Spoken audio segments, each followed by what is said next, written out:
One mid-April morning in 1775, Thomas Gage, commander of the British troops in Boston, learned of a stash of weapons and ammunition the colonial militia had stored 18 miles away in the village of Concord. Gage, determined to meet the threat head-on, issued orders to seize the supplies and destroy them. Paul Revere, a silversmith involved with the Sons of Liberty, supervised a network of spies around the city.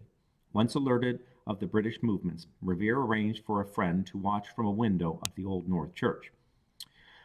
If troops left Boston on foot, he was to hang one lantern in the window. If they left by boat, 2 lanterns were to be placed in the window. As 800 of King George III's best troops began climbing into boats, Revere took note of the lanterns and set out on a nighttime ride, alarming fellow colonists that the regulars are out, the regulars are out.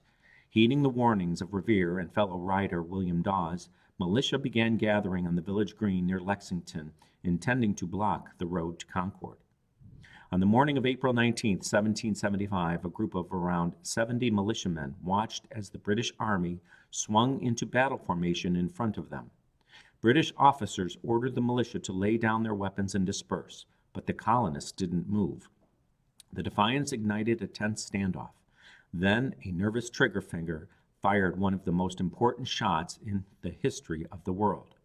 A stray bullet buzzed across the Lexington Green, and the British responded with deadly accuracy.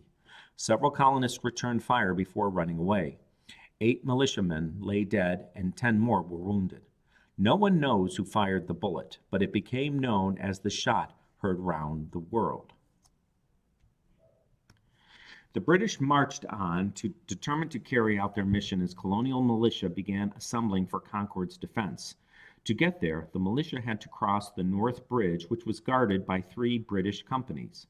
The British ordered the Americans to stop, and a warning shot was fired into the air. An instant later, the King's Army fired a full volley into the Americans.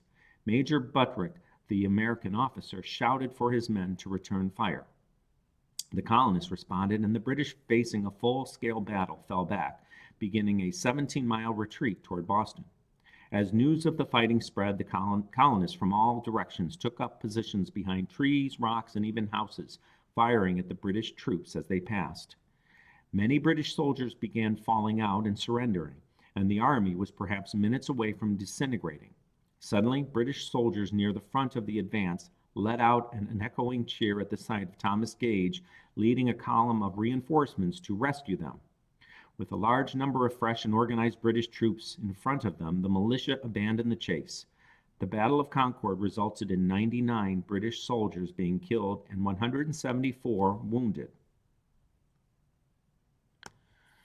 The days of boycott, protest rallies, and letters to Parliament were over. The war for American independence had begun.